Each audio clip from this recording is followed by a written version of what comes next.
Okay, so welcome everyone to episode 11 of the Protectors of Demacia podcast. Today it is just Dia and myself. We had Kaid with a sort of last minute interruption, and so he is not able to join us today. But we will muster on and cover this as best we can with the two of us without Kaid's spicy takes. But we'll hopefully have him back for the next one. And What can we do without his spicy takes, man?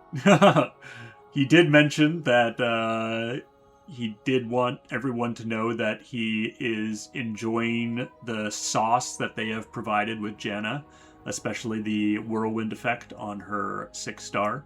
So we'll actually start by chatting a bit about her and what's been going on there. So yeah, first of all, Dia, how have you been feeling about the new champion?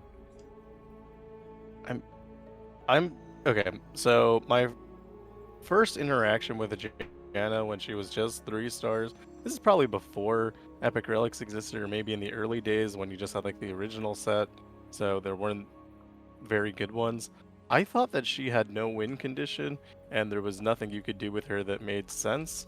And upon replaying her at 3 stars, even without Epic Relics, she was just fine. Like, I did the Lysandra adventure, and I had no problems at all. 3 stars, no Epic Relics. Then I put on a bunch of the new Epic Relics, and it was actually worse at 3 stars. But maybe that was just, luck of the draft and all of that stuff. Right. And then, so, I don't know if I was just a significantly worse player the last time I played Janna and was like, this is an Oath Gem champion, and, like, past that, I had no sense of how to play her, and now, I don't know, she's absolutely insane. She's cracked. Yeah, I That's how mean, I feel about her. similar to TF, right? Once you get her 4th-star, I mean, you were saying even with at 3-star, you were not having any trouble with her. Sure, But against Lysandra. yeah. But like, once you get her 4th-star, like she absolutely like their board just scales so quickly with all the draw and everything you get. It's like, yeah, she does. I don't even have her 6-star. She doesn't need it at all. Like, I did all the content with her at 5 stars and was a breeze. Never, pun. But but yeah, easy enough to go through. Like, I had no problems at 5 stars at all. Yeah, and she seems really flexible with your relics as well. So you can Mm-hmm. play her in a bunch of different ways. If you equip Deck of Destiny and Searing Brilliance, then you are just cosplaying Twisted Fate, which isn't bad because Twisted Fate is super fun. So like Yep. that's a cool way to go. Or if you use her relics and like move more into draw and like I don't know, updrafting a bunch of cards, you can do that as well. Or I think you were using Icon of Valir so that you could just do more damage with your spells. Like that's an option. It's just like a more control gameplay. All of these seem to require some level of Epic Relic to really Yeah. function. But So like, you have a lot of options. yeah, I mean, the one that's she has Echoing Spirits really good on her. The Found Fortune's really good on her. Searing Brilliance, like I think you mentioned. Yeah, she has a lot of options, but like you were saying, they're pretty much all epic options. I used to run. Chemtech's okay. Yeah, I used to run Chemtech on her, but she's fast enough now where it's like I'm often winning. Well, later on in the adventure, generally not at the beginning of the adventure. I'm not winning turn one, but typically once I get a couple power spikes, I'm winning turn one. Like, once I can get Janna out earlier and get some cost reduction from either like champion stuff or more powers or anything, it just snowballs so quickly. Right, you start winning like turn 3, and then you move to turn 1, so unless something has gone like critically wrong, you probably don't need Chemtech Duplicator unless you're, I guess, using all rare relics, in which case you might have those longer turns. But yeah, she's just... So I'm struggling to like, is she an S tier champion? Like, you're comparing it to like Swain and Fiddlesticks and like, I don't know, Ash with Gatebreaker or something, and it's maybe? I- Like, if I think Twisted Fate is an S tier champion, which I kind of do, then Janna is definitely an S tier champion. But she feels like there's more cards you have to play to get to the result, but you can play all those cards on turn 1. So, like, I don't know.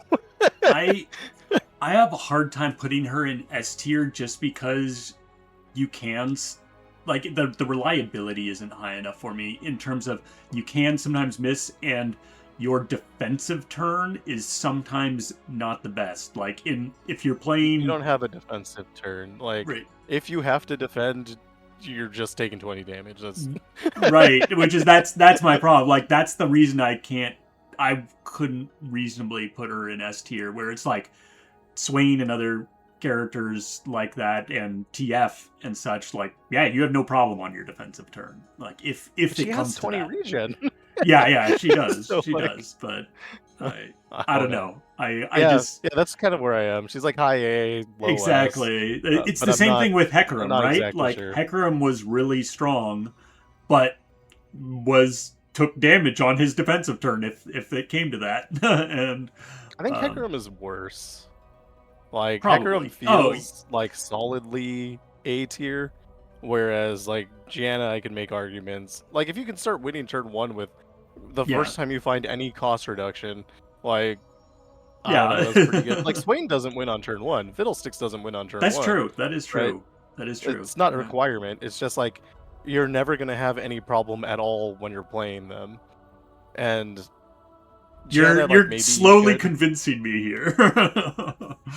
Yeah, but like Janna, like you're saying on her like defensive turns, like maybe you could have a problem. Or like I dropped a game to Teemo Swain because Teemo got an attack off and then, I drew my entire deck. Yeah. There's nothing I can do about it. Yeah. I'm I also I have a hard time rating it because I haven't played her 6-star yet. At 5 stars, I don't think it changes that much. Yeah, I mean it gives you like a little bit more offensive, but like I've mostly been playing, as you can see here in our video, playing the Howling Gale with Searing Brilliance, where it's just like, oh well, you keep drawing into Howling Gale when you clear their board. Yeah, it's pretty good. It's definitely strong. I mean, you don't draw it all the time. Eventually, you miss, which is why Right. having the icon of all here is helpful for that. That way, you can still do a decent amount of damage, even in that case. But anyway, The that's 6-star does 2 things. So like it gives you an initial card that gives you cost reduction to start her chain, which is nice. Also, if you updraft that card with like Divine Grace, Right. it can come back to you later, and then you also spawn a new one on your next turn, which you don't normally do because you have the bird in play. right. So right. that's nice. So you can get like 2 birds like fairly reliably, which I didn't think you were going to be able to do. Also, there's no birds in her deck. Yeah, that's so funny. Whatever. And for some reason, Exalted Cloudwinder it should looks, be a bird. It should be a bird. It should totally be a bird because it looks like looks like a bird. I mean, I understand when you zoom into the actual picture, it looks more like a like Chinese dragon like a type thing. Deer or whatever. I don't know. It's got like that long sort of snake-like body, right? Yeah. It just has bird wings, but still, the bird wings make it feel like it should be a bird. Anyway, so it does that. It gives you like that initial cost reduction that gets her chain going, and then when you're attacking, usually you're at like 2 to 4 recalls, and that like you can miss a lot more on your Divine Whirlwind or whatever on your Howling Gales. If you can send 4 of their cards back to their deck. Yeah. Especially, I imagine it's almost like you want to send their worst units back to their deck so they get bad draws. But I mean, if you're sending units back to their deck, you're attacking with 15 Usually plus you power win. units, and you're Like- winning that turn. So it probably doesn't matter that it's updrafting. It might as well be direct removal, right?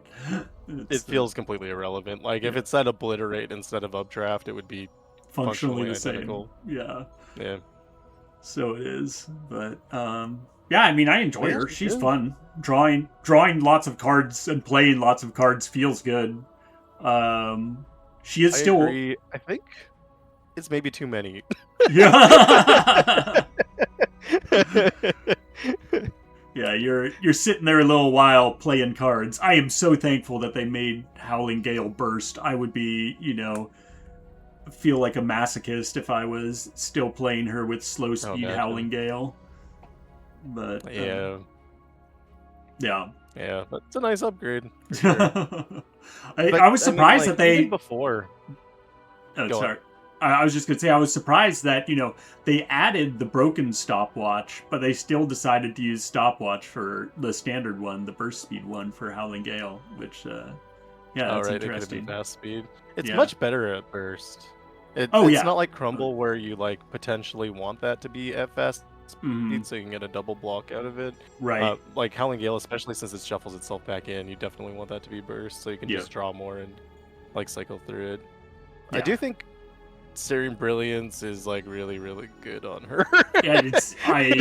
I can't imagine playing her without Searing Brilliance.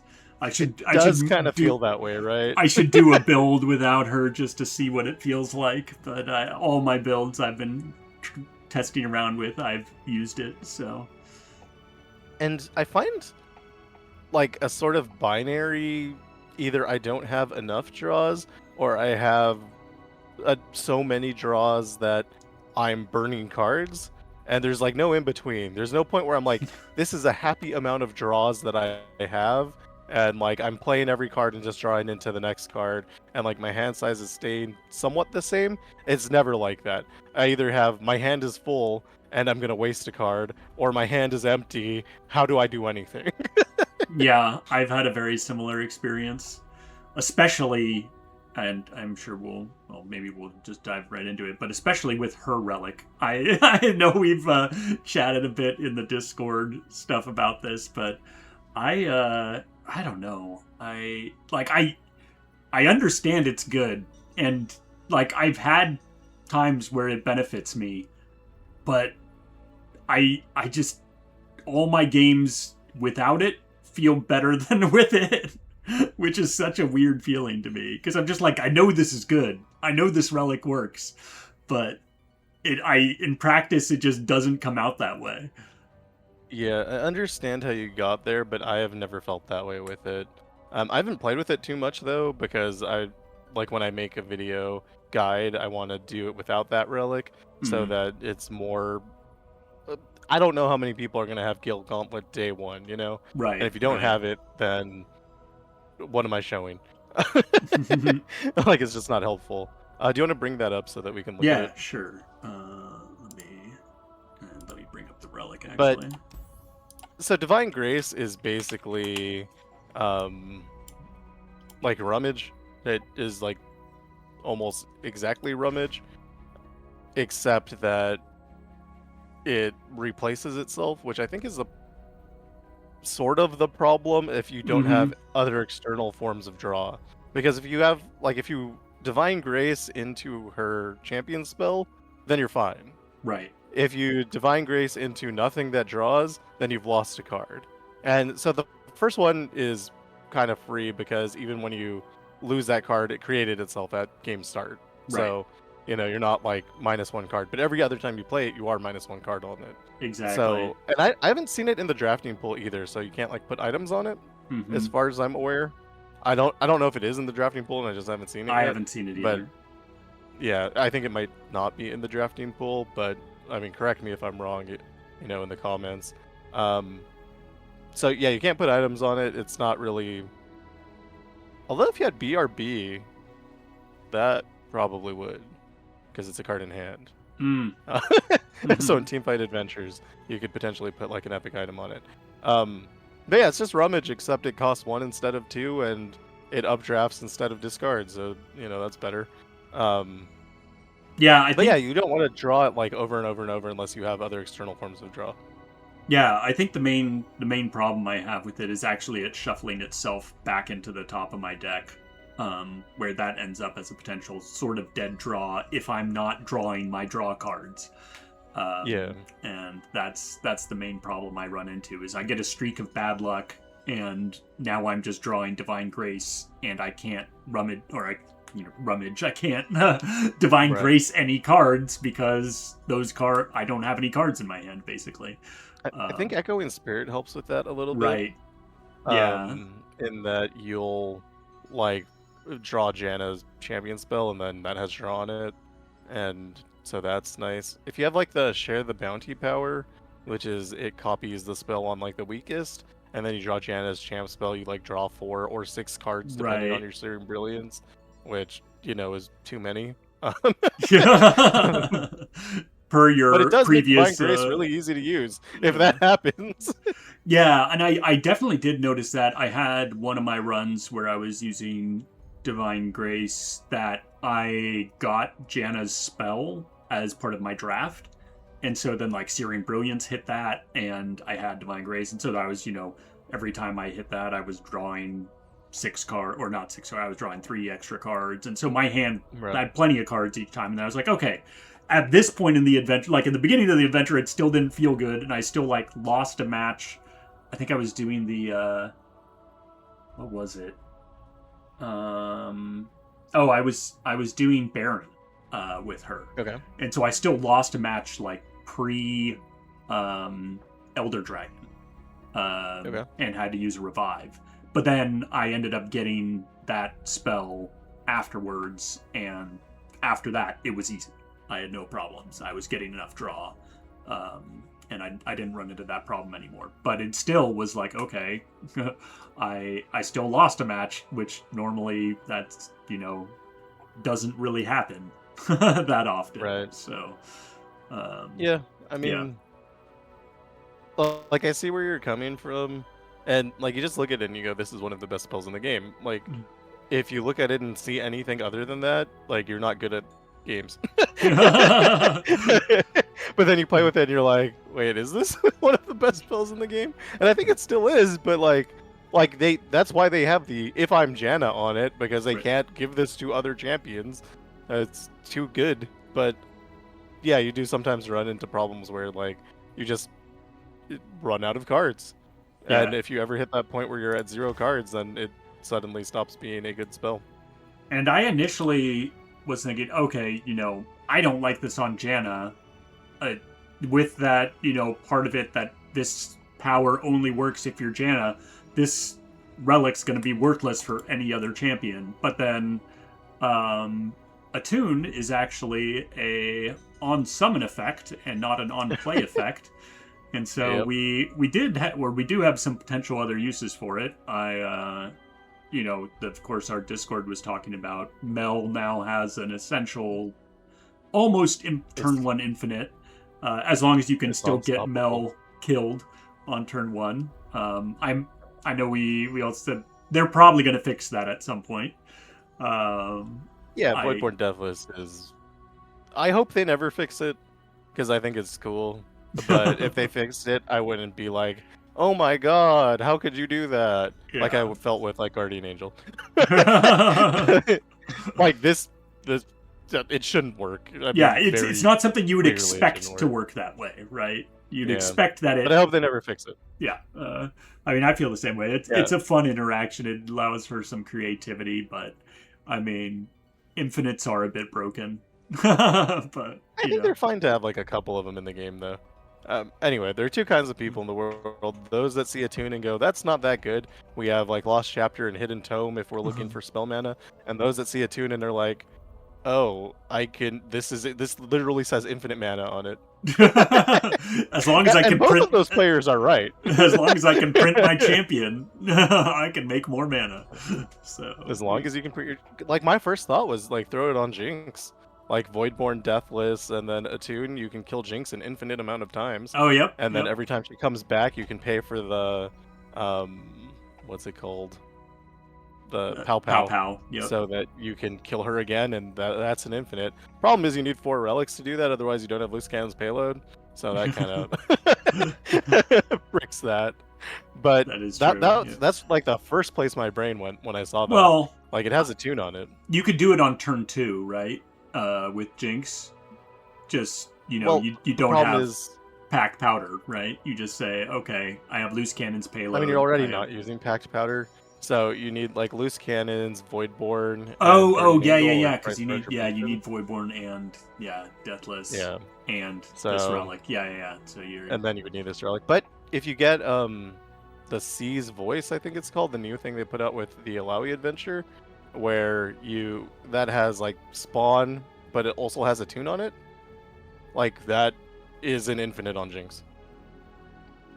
yeah. Okay. Because every time she resummons, she gets 1 mana, and 1 mana is all you need Yeah, to yeah, keep up yeah, her thing forever. yeah. Probably works on Mel too. Yep. Like there's no reason it wouldn't.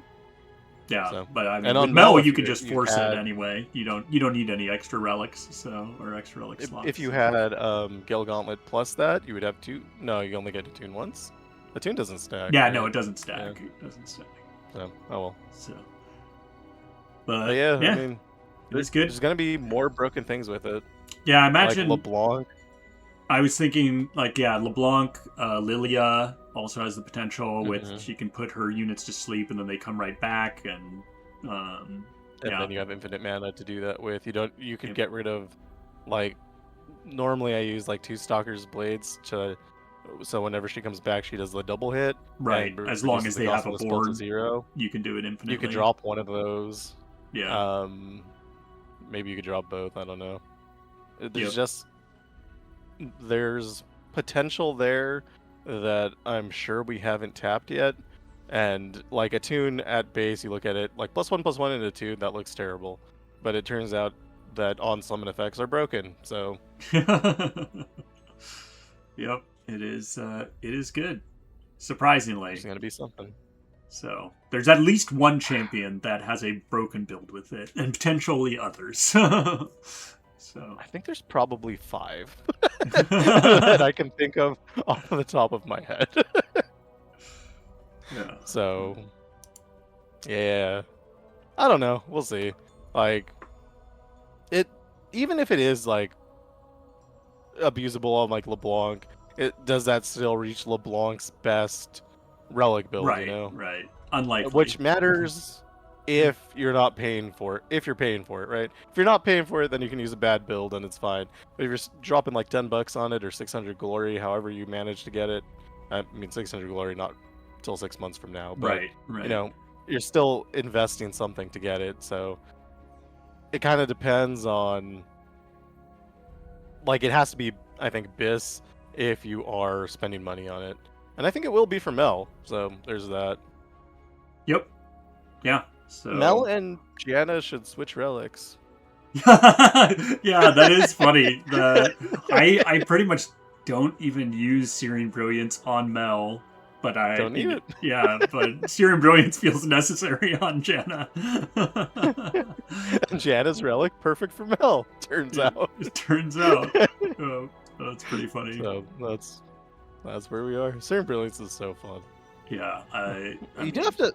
It makes her drafts a little weird. I will say that, because like sometimes you're like, all my spells are perfect. I don't want to pick up another one, and then you're like offered 3 spells, and it's either spend a reroll or take something that's gonna make you worse over time. Yeah, I should stop with Janna all the time going for infinite Howling Gale, and I should be like, okay, I'm just gonna draft good spells, and whatever hits Searing Brilliance is fine. I like the discount and draw is good enough on its own. I don't need to go infinite with Howling Gale every time. So I think Called Shot and Time Trick are in her draft pool. yeah, because I've seen those a lot, and those are both really good on her. Definitely the Echo Predict is in there. I've seen that, or it shows up pretty both often. of them are, I guess. Yeah. It seems like Echoes... I've played a lot of parallel conversions builds with Janna. I mean, it might just be that she's Piltover, so those show up with any Piltover draft. I don't pay enough attention. You know what? That's a good point. It could just be that. But yeah. But yeah, I don't know, man. I feel like she's just good. You eventually find something in your gameplay that works with her, and then your turn 2, you're gonna get hit like you're doing right here. Yep. You're taking 13 damage. I guess you can stop 2 damage, but it's just like, why. Yeah, you just gotta rely on that regen. You're like, well, that's the way it goes. And Miriam feels, I think, better than Ballistic Oh Bot. yeah, Like I Ballistic Bot wasn't definitely really doing that much. definitely better than ballistic bot for me at least. So And then you can like it solves it's flexible, right? It solves a problem that you have at the time. If you need to draw a card, it does that. If you mhm. need spell mana, it does that. So like however you're doing it, it usually does something, and usually you can play it for 0 too. So It was really that's interesting nice. that they added that new item that you see on like the Cloud Winder, and it also is on the what is it? That other guy Some or treasure. this guy that I'm dropping right Yeah. now. Luden's Tempest. Yeah, it's essentially the new Ludens. They put that on two creatures because yeah, that it actually makes a big difference. And I saw you playing it when you were using Deck of Destiny. Like that was making a big difference. Where it's like, oh, Yeah. red cards all of a sudden hitting for 4 or 5 damage or something when you have a couple Honestly, Cloud the Winders damage and felt weird. I yeah. felt like sometimes I was doing more damage than I was supposed to be doing. Like it felt like it was triggering twice instead of once. Like my red card was doing 4 damage and I thought it should be doing 3 damage, but maybe I wasn't paying that No, I close think I attention. think you had like I had 2 of them two on. cloud you had like two cloud winders and a what's it called on Okay. the board or something like that. It was right, but it Maybe I was didn't know Cloudwinder had it and I thought it yeah was just on some treasure. yeah that would make sense. Yeah, Yeah. it's definitely on both. But yeah, I mean it's really good with Deck of Destiny, and like Deck of Destiny is so good on her too yeah, it because seemed like it. it just adds so much flexibility. Just draw stun. She like we were saying, she's lacking that control aspect, and Deck of Destiny definitely helps you with that. So Yeah. It gives you and the draw, which is like the main thing that you need, right. has mana regen on Yep. it. So like blue card is just really good. And then, like you were saying, sometimes you have a bunch of Luden's Tempest on the board, and then you just drop a red card for a board clear, and it solves so many of her problems. But again, signature relics, like I don't know if we want to go down a path where we're using all signatures, but she kind of feels like she wants to go that direction. But I mean, she's fine without, so it doesn't really matter. People, beat Zoe with her when she was only 3 stars and had none of hmm the other advantages. I think like the most powerful things that they did was give her 4-star higher education Yeah, and that's add definitely the excavator's charge to followers you discover, that's a huge one because too. you play 100 cards around. Like It's that's just her crazy. play style. Oh man, I had Her one entire run board is where I always got over. can't stop, won't stop, and that just feels even better because everything has excavators and everything you're using higher education. Like all those stats stay, and you're just like, oh, this feels great. Yeah. I mean, Lemon was saying when he was playing at 6-star that he wanted to see, like he was thinking about using like the Beast Within for the Overwhelm, and I've never felt that way. I didn't feel Like like I need it. there's never been a board for me, but I guess there is, like if you were playing in a slightly different way, like you're doing Infinite Howling Gale, I'm doing, I don't know, removal with Her six Deck of star Destiny, and enter that, yeah, 6-star. yeah. But yeah, like you could like stack deck, take a bunch of cards, throw on Beast Within, and that's probably a viable build. Yep. Yeah, Yeah, it's I don't know. interesting. Good champion. It is. She's I mean, still stats, but it feels good to play a lot of cards. So It is still stats, but it doesn't feel like it's stats. You know what I'm saying? right. Like if instead of higher education she had Spellburn, you would notice 0 differences. Like the gameplay would be identical. Yeah. It'd be very similar, yeah. So I feel like, I mean, you are getting stats out of playing the spells, but it's like the playing the spells is where the power comes from, I guess. And then you just happen to have stats at the end of it. It feels good to have the stats. Yeah. Like, I don't want to complain about every champion being like a +1/+0, and then I see this and it's like a +1/+1, and I'm just like, wow, this is amazing. But Hecarim with his +1/+0 is useless. But I think I am doing that right now. Hers is, it's +1/+1 when you play a reduced cost card, and +2/+2 to a unit if you play a spell. Yeah, exactly. So, but it surprisingly stacks up a lot quicker than I was expecting, especially with the spell portion being twice as much. I mean, you draw 100 cards around, and you have higher education. Like, it's you silly. can see the ridiculous stats on this board that I'm building here already, and it's like, they've already been dead, 3 card plays ago or more. But that is another thing. Like, it just feels like I just want to keep playing the cards until I can't play the cards anymore. And I could have stopped 40 cards ago. Yep. It is nice that Howling Gale can also target your own units, because I certainly had times where I'm like, ooh, I got Rally on this, Rally banner on this creature. I'm just going to go ahead and Whirlwind my own, or Howling Gale my own creature, so that I can rally and smash them again. It always frustrates me when I have damaging spells in my hand that I can't target my own units with. Right. Yeah, I don't know why they... I mean, I guess it's fine. I don't know, whatever. There are a lot of cards that you can't target your own units with, and oftentimes I wish that I could. I think Ari's champion spell is one that... I don't know why. I feel like I always want to play that on my own units, and I just can't. Like Spirit Blossom Ari.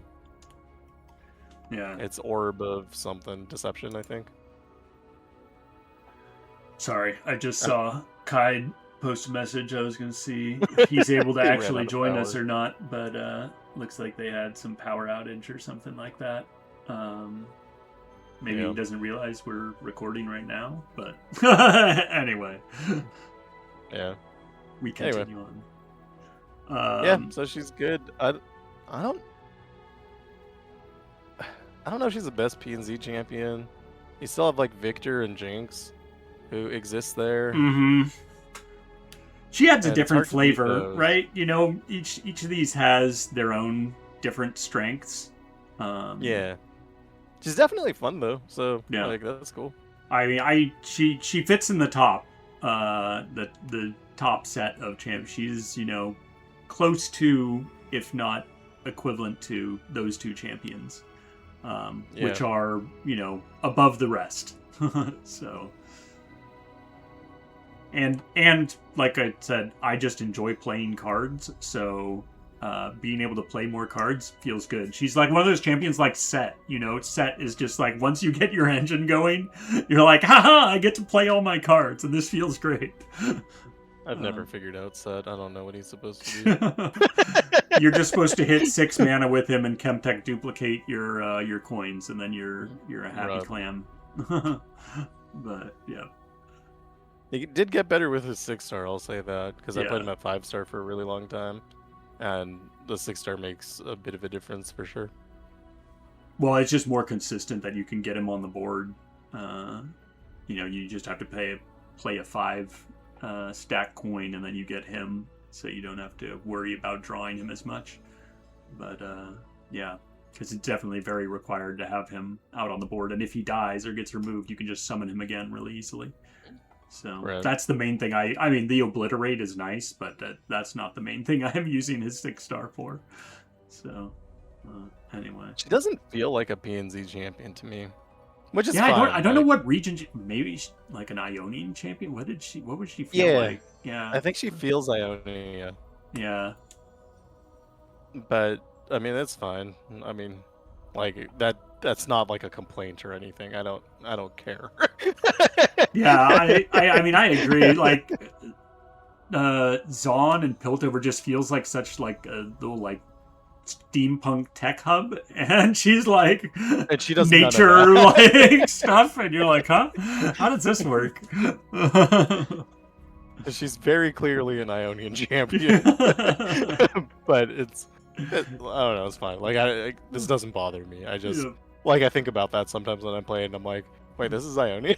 this is PNC? Like, I Okay, agree. sure. She feels out of place, but it's fine. Like, yeah, just strong. we accept her for who she is. That's right. Yeah, in terms of other things we wanted to chat about here, we have the new first we had the fixes, right? You had mentioned that Azir has been fixed, quote. Yeah, there were a couple things they didn't mention in the patch notes that people have noticed. So, Azir, Farsight Alteration is no longer working to draw his support champions, which it did before. I don't know if that's a bug fix or not. I don't even know if they noticed that happened, or if it's something they can like look at and revert later. I don't know if it was intentional, but that is definitely a thing that's happening. For people who aren't aware, Farsight Alteration is the item that you get that draws a champion at the start of the round game, or not start of the round, start of the game.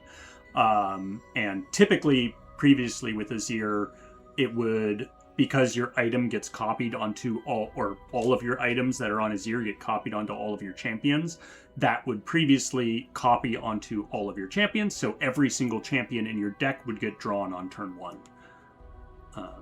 Which is nice. Yeah, it was the best item you could get with 6-star Azir. And now that doesn't happen, which is like maybe fine. I don't know. It's still like a 6-star Azir. I don't think you're going to be struggling that much. But it is a change that was not noted. So, and it's worse. Oh, it's definitely I don't worse. Know I don't know if it was intentional or if it's like as a result of fixing something else or changing like an ordering somewhere. Yeah, that happened. I wonder what they didn't it mention was. I wonder what caused that fix. It definitely caught me off guard. I looked when people were mentioning it, I looked over the notes again. I was like, did they say something about this? Nope. Yeah. I wonder how. And then the other bug fix that they didn't note was the Nasus adventure before. So how the special abilities work in adventures is they're tied to the Nexus, and the Nexus is a minion. So like when you kill the Nexus, or a follower, I guess, when you kill the Nexus, the powers stop. And so previously he has, I don't know, it's called a Wither or something. When you in his adventure you can't heal. You can bring combat. it up here. Let's see. That's in the Rogues of Runeterra, right? TFT. Oh, is it part of T? It's in TFT. Yeah. Okay. I might do both. Yeah, so Nexus Wither cannot be healed. Your Nexus cannot be healed in combat adventures. Previously, if you killed the Nexus and then you did damage after that, if you had like a lifesteal unit in that following, they would still heal your Nexus. That is no longer the case. So it now works like the Defiance, which they probably just switched it to like the Defiance mechanic. Right. And it makes sense, but it is a change. Before we would use like Morgana at the end and then heal up to full, and now we cannot do that. It's not a big deal. That adventure's not that hard. They don't have Nasus in Rogues of Runeterra. I was misremembering. Just TFT. They also have Nasus those are the Titans, I guess, but I don't think that has. Or no, they don't. Oops, clicking the wrong buttons. They just have a picture of him on there. Fair enough. So yeah, those are the two main things that people found. The other thing that people have noticed is the Lux 2 bug. It's like a bug with auras. If you put them into combat, the auras trigger. So previously you would be able to like level up Lux without ever attacking, because when you move your units past into like the combat zone, Mm-hmm. it would act as if she was attacking, and then you would get level progress for each aura that you had active. Oh, And then when you bring her interesting. back, then you would still keep that level up progress, and then you could put her forward again. Oh, I And didn't know you can that. see this with like Heimerdinger with like Spirit. If you get Spirit on its units, you can Right. actually like heal your units by bringing them forward and back again, because the Spirit reactivates. Right. And I think that might still work. Um, but yeah, I think they fixed it because the Baron Nashor adventure, all his guys have impact, and you can see like they impact re-enabling every time his units go past Right. into like the combat zone. Yeah, I don't think I So I think that's how have. they figured it out. I might actually later in this stream. I have some Baron Nashor attempts, not with Janna, but with other champions. But yeah, it is interesting those ones that are aura based keywords and stuff like that. How they interact and enable. Like it's weird that it's a when they go into the It's combat zone that it like re-enables them. Yeah, I'm not sure how that works, but it's the stacking ones. So Impact and Spirit, Right. I think, are the main offenders. Oh, yep. Any That's weird. other notable bugs that came out? Otherwise, we can talk more about TFT in general. Besides this, I don't think so. I mean, Janna, more often than normal, you'll get the giant card on your screen, or yeah, her hand, like you'll get the yeah. One of your ghost card. cards on the in your Yeah. hand, it's like has the back of it shown or whatever. And I think that's something with like animation speed plus drawing a bunch of cards makes that happen, or discarding a bunch of cards. Like, I think it's just like literally just a bug. Yeah, Like the and animation didn't process the cleanup before it drew the next card. right. For those who aren't aware, also, if it is your, if you have the attack token, or if it happens to be that the enemy or somebody's attacking, you can use that little blue eye between the Oracle site or whatever they call it, the Oracle's blue eye. eye between the combat thing, and that will get rid of those like either the big card in the center or the flipped over cards in your hand. That'll get rid of those. So I know you're the one who told me that. I've been using that ever since. I'm like, oh, thank God somebody told me that I could Yeah. actually get rid of these things because they drove me freaking nuts. It is frustrating. Yeah. Like not knowing what card's in your hand, like you're trying to updraft and then a card is blocking it. Like, Yeah. yeah, it's not good. But I think it happens more often than normal on Janna for whatever reason. Probably just the number of cards you're drawing. Yeah. It's I guess enough instances happening back to back, and if you're playing really fast, then it's I wonder if it's two things happening at the same time. Like if you have the extra draw from Syrian Brilliance, like if that makes it happen more often because Syrian Brilliance is doing something, and then whatever your normal draw effect is doing something, and then like it's not finished processing one before it tries to do the other. And I don't know. I know I get the problem. The other champion I get those sorts of issues with a ton is Nautilus actually. Really? Yeah, and with him, I think it has to do with I don't know if I still run it with him, but I used to run Frozen Tomb with him, and for some reason, like that landmark there, some interaction with like your hand. I also run Syrian Brilliance with him, so that could be part of it as well.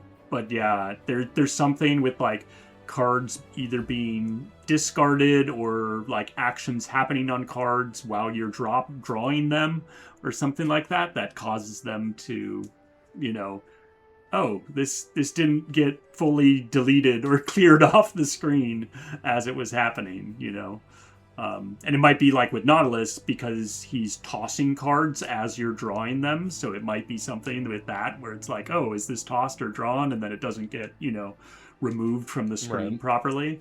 And it might be a similar thing with Janna, just because you're like discounting cards as you're drawing them, and then maybe it's like it's still in the process of actually discounting the card while it's rendering the draw, and these things are trying to like compete for each other at the same time. I don't know. This is just speculation. Yeah. But whatever's happening, it happens a lot. yeah, I think it's just champions that have multiple interactions happening at the same time. It seems like are more likely for that to happen. Yeah, that makes sense. I mean, either way, you're gonna see it. It's fine. Easy guy to get rid of it, or just know exactly what all your cards are. Have a photographic memory. Be better. It's the good way to go. But yeah, beyond that, TFT. How do you feel about it? I have not touched it very much aside from Baron Nashor. Um, it's this. I mean, obviously, it's the same as it was before. Mm-hmm. One thing that they did was they added specific champion requirements to it, and it's the champions I think that were around during the TFT adventure. So it's going to be Azir, Poro King, Elise, and I think Shyvana is the other one.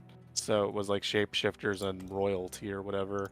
I still have most of these. I, similar to you, only did Baron. And I even stopped doing it because the rewards here, like if I do a Spirit Blossom champion, it's like a gold vault. And I'm like, well, that's just going to give me Stardust. So I'd rather wait to do that until I have a champion that I don't have all the shards for. Okay, legitimately, we need a fix for that. Yeah, so that's like why on I'm my just main account, not I doing have these. I have like 50 adventures that I haven't done because they give gold vaults and I just don't want gold vaults, Right. and because I can do nothing with the shards. Like even if they just on-capped, I guess that doesn't help gold vault. I don't know. They need to do something in which I am encouraged to actually play the game. That's what I want to see more than anything. Yep. It just feels better, like in the resource management game that is Legends of Runeterra. It is correct to not use your resources on nothing, which means that if you buy the battle pass regularly, you're eventually going to be at a spot where you're just capped on resources, and so the best thing to do is nothing. And the game just can't be that way. Like I don't know. Yep. I don't know what the solution for that is, other than like me not spending money on the game. Which also feels bad just because we know they're in a drought right now. I want to support the game. Right, exactly. It's like I want to support you, but I also don't want to support these practices. Like I want better quality stuff. It's fine if you're like, if I were to start playing today, I would burn through every single adventure as fast as possible, right? Right. But like as a veteran, it makes no sense to do that, and it just, I don't know, it's a bad place to be. Also, there's like, just respectfully, there's nothing to do if you're not also doing those adventures, and like you're not doing the adventures because they give you resources that you want to save for later. Like if they come out with like a new alternate universe or something, maybe I want those gold vaults then. Or if they get to the point where they're, let's say 3 champions come out in a month, then I can do those adventures because I'll run out of wild fragments. Right. But right now, like the resource economy is not such that I ever want to do that, and that's, I don't know what to do about that. Yeah, it feels bad to, like, we're trying to be efficient by saving for a future that we're, essentially hoping eventually exists, but isn't there right now, right? So it's just a feels bad moment. I mean, yeah, I feel very similar in that regard, but yeah, I forgot. I guess I hadn't played TFT in so long, or the TFT event. I forgot how bad I feel like the TFT powers are. I mean, there's like 3 good ones. Yeah, it just, I don't know. I'm pretty much never. There's never a moment where I'm like, oh yeah, this is so cool. Like, I'm so glad I got this TFT power. It's just like, it feels... BRB feels good. It creates like minus some... you skipping your first turn. Yeah. It creates some like interesting mechanic stuff. It feels more like something you have to play around than something that feels like a good power boost. Where like a standard power is just like, oh yeah, there's nothing but upside, pretty much. All of these Yeah. feel like, okay, I have to play in a certain way in order for this to do anything. So, I mean, the BRB gives you an epic item on all of your cards. Is it just an epic item on all of your cards? But you skip your first round. So Right. that's one of the main ones. The second really good one is Clear Mind. If you have no units on your board at round start, you get an extra mana gem. This really helps accelerate Chemtech Duplicator and makes it kind of viable to play like 3-star champions into it, because you can just like skip 2 rounds and then you're in Chemtech, and then once you're in Chemtech, life is beautiful. And then you have Titanic Titan, which just gives you 30 max HP, which turns out 30 max HP is amazing. Right. Since your baseline is like 40, nearly doubling your HP pool.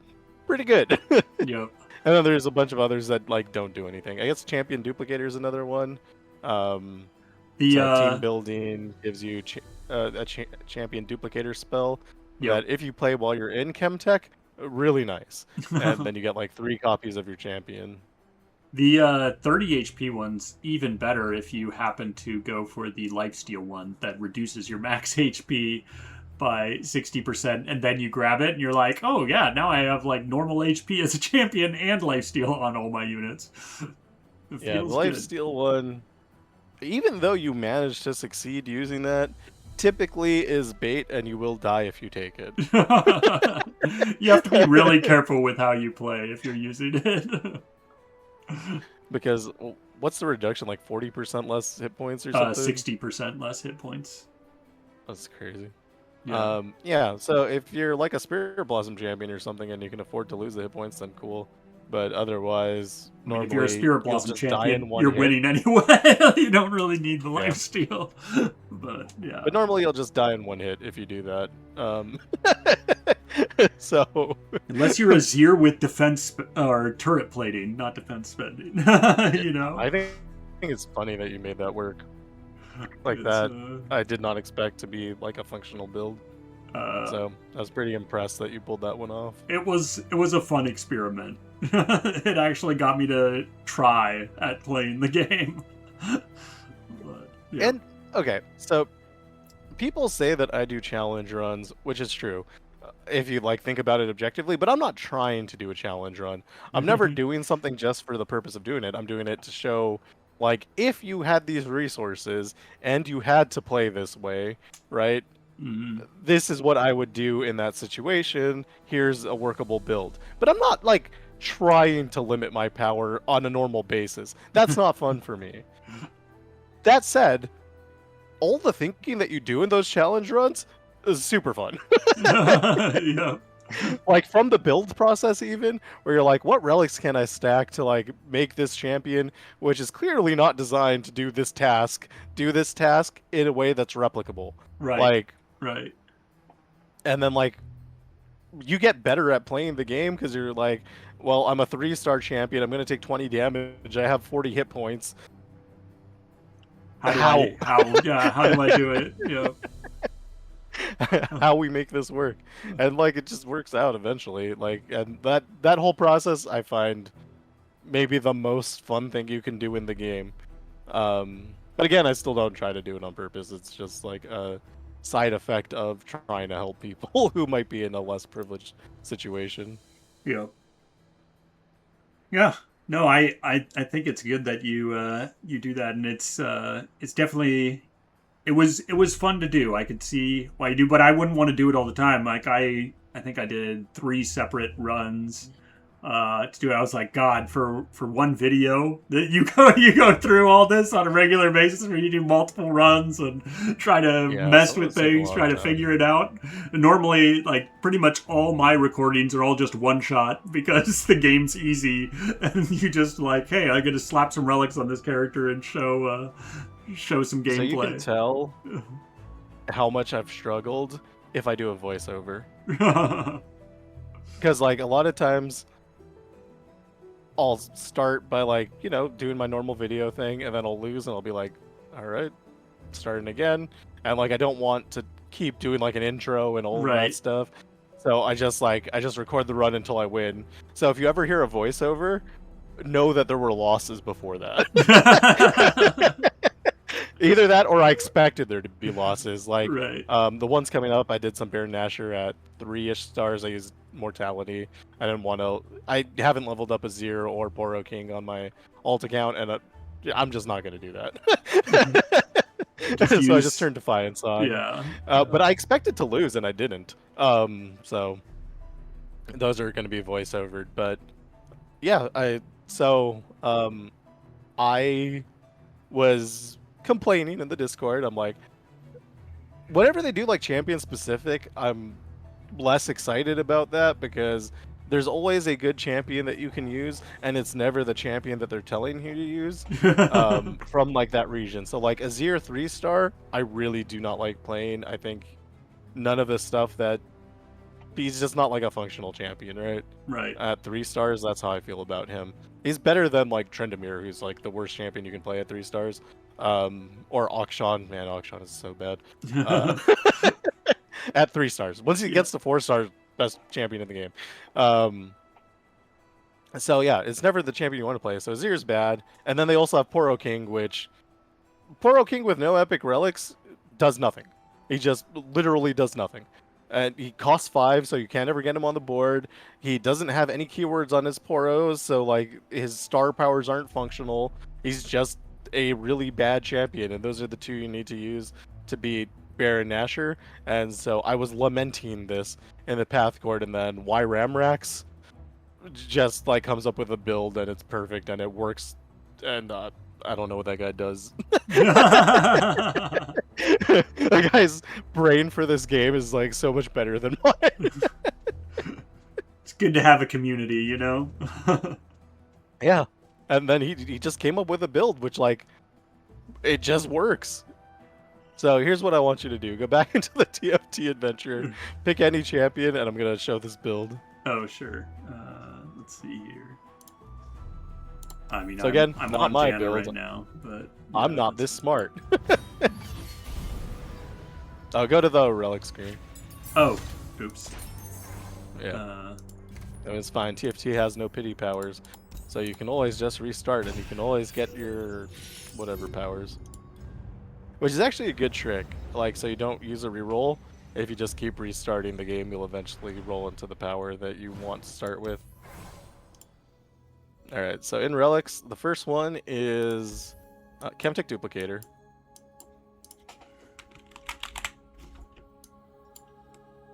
And then we have Fate's Hand. And the Equalizer. So we knew when Equalizer came out. This came out after Baron Nashor came out, after he was gone. We knew that the Equalizer was going to kill Baron Nashor. Right. That's what this says on it. It says, play shrink the strongest enemy to my stats. Most of your champions have no stats. So when you play the Equalizer, the Baron just dies. It also works on Elder Dragon or his giant units or any of a number of other giant units. This keeps you safe. Basically removes 1 unit from the game. Very strong. We have Chemtech Duplicator, obvious. Oh, sorry. You know, it just doubles spells. And then we also have Fate's Hand. Can you read that? Because the text is a little small. Yeah, so it says 10, add 10 at the game start. You add 10 random cards to your deck. Each grant each champion a common item, a rare item, and an epic item.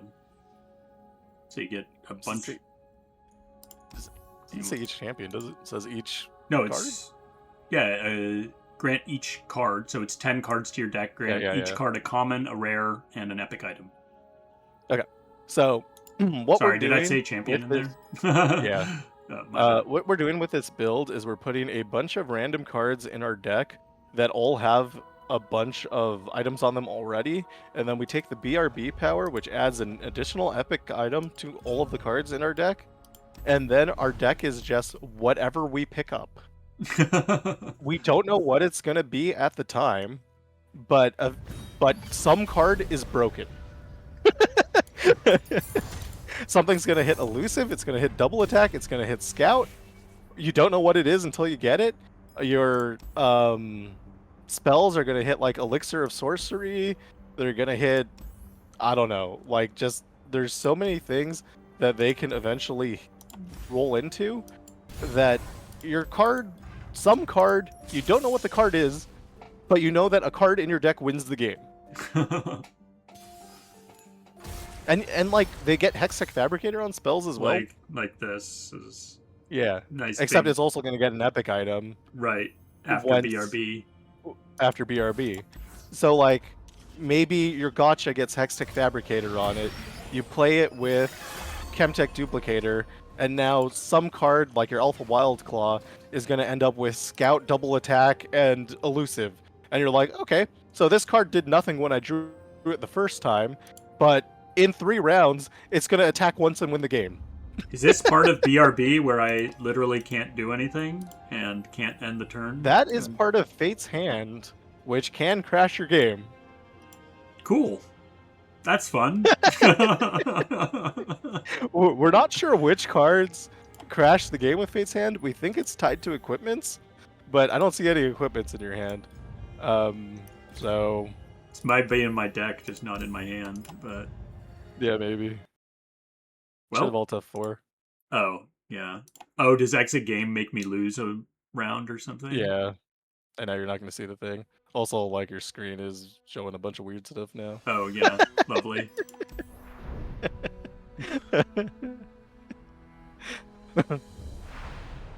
Showing Maybe we our, edit that out. showing our Discord chat. Oh, yeah, we've died. There we go. Lovely. Yeah, should have alt F4'd instead. So that's a Fate's Hand bug. We don't love it. Didn't happen to me in any of my runs, fortunately, but it does happen. And again, we think it's tied to equipment. Good to know. But not But yeah, we fully get convinced yet. some good stuff here. Yeah, Rally Banner comes up quite a bit. Yep. And again, like double attack. So like you can see like 2 of your units at least have Rally Banner right now. So, and Janna has double attack. You're going to be able to kill off those units to take advantage of double attack. Maybe when you play Vanguard's Edge, you're going to get like elusive onto something. Like you just don't know what you're going to do. That's interesting though, Until because it later. makes every game, different, right? This draws there's always a a bunch win of cards condition. and, yeah. Interesting. You just don't know what the win condition is. Yeah, we can. And then you draw a have the bunch of cards with equalizer to this. stop whatever their strongest Come, it's thing is. showtime. You can. But yeah, and because all the minions have vulnerable, it's really easy to get your Rally Banner unit killed. Right. And so you can usually take like 3 or 4 attacks. Yeah, I'm obviously not really thinking about my plays here. I'm just sort of Yeah. throwing stuff down just to see what it feels like. It feels like you're still gonna take a ton of impact damage though. I mean, that's just life. That's just life. Live life, Sometimes they're take rolling impact something with damage. lifesteal. I mean, Yeah, I cast yeah, you can thee do out. nothing here basically. I'm not gonna do But yeah, this whole sometimes you'll roll adventure into here. something with lifesteal. So your draft, matters. Find something with lifesteal. Right. A gentle. I rally the mighty Or like wind. stuns are good, that kind of thing. I don't know why that double. Did that have double cast on it? Did I just not notice? Yeah, probably. No. Oh, you have Chemtech Duplicator. You're in Chemtech. Oh, right. I was like, why? So why like did your that double Vanguard cast? Edge right now has barrier on it. Just play it, and you'll do Yeah. something fun with it. Let this draft guide your hand. And we get coins, which we have Chemtech Duplicator to do. Oh, and we got set. Look at us go. We became a set deck And right we have here. Set, and we have the Poro King. Again, we never know what's gonna happen when we do a thing. We just know that something that we do. There we go. See, we got all our mana back. We're happy. And then you have the Intrepid Mariner will grant elusive to your Janna. Right, so I can attack in. And with then her you with can double also attack kill again. him. Yep. So you can do a double attack elusive with Rally Banner, kill him on the attack, and now you can attack with Janna twice. Yep. You also I think your Defiance is still on, so you're Oh, missing like higher education. oh yeah. I'm But not yeah, using like any you of just my stuff. Yeah, I'm essentially you a just have a win here. Also, probably some other card in your hand right now has elusive on it. yeah. Like I can't Yeah, say this that for sure, does. but like yeah, Marion This does. has scout and draw. Like we can first do a So scout attack in. You Get some have a win extra- condition here. Lift us up You didn't upon know what the your win mighty condition wings, was old at the time, friend. but you do have one. Yeah, and we can get a unit killed here. It doesn't really matter. Right, and then We're just already challenge winning, everything away. And you would have had another attack after this Yep. because of the rally banner. Right. So that's kind of how this deck Your works. fate Interesting. And it has does been not matter rewarded. what champion you put it on. That's Because none of the interesting. cards you're using are cards you started with. Fair. Yeah, I like it. That's cool. I don't care. I'm not gonna finish this run, but Yeah. yeah. And then at your support, you take something with lifesteal, or like something with a lot of stun so that you can just stay alive a little bit longer, a little bit better. Yeah, that was effectively 2-star Janna running in there. Yeah. But yeah. 'Cause of the And defiance. like that's just what it does. Yeah, that's it- cool. I like it.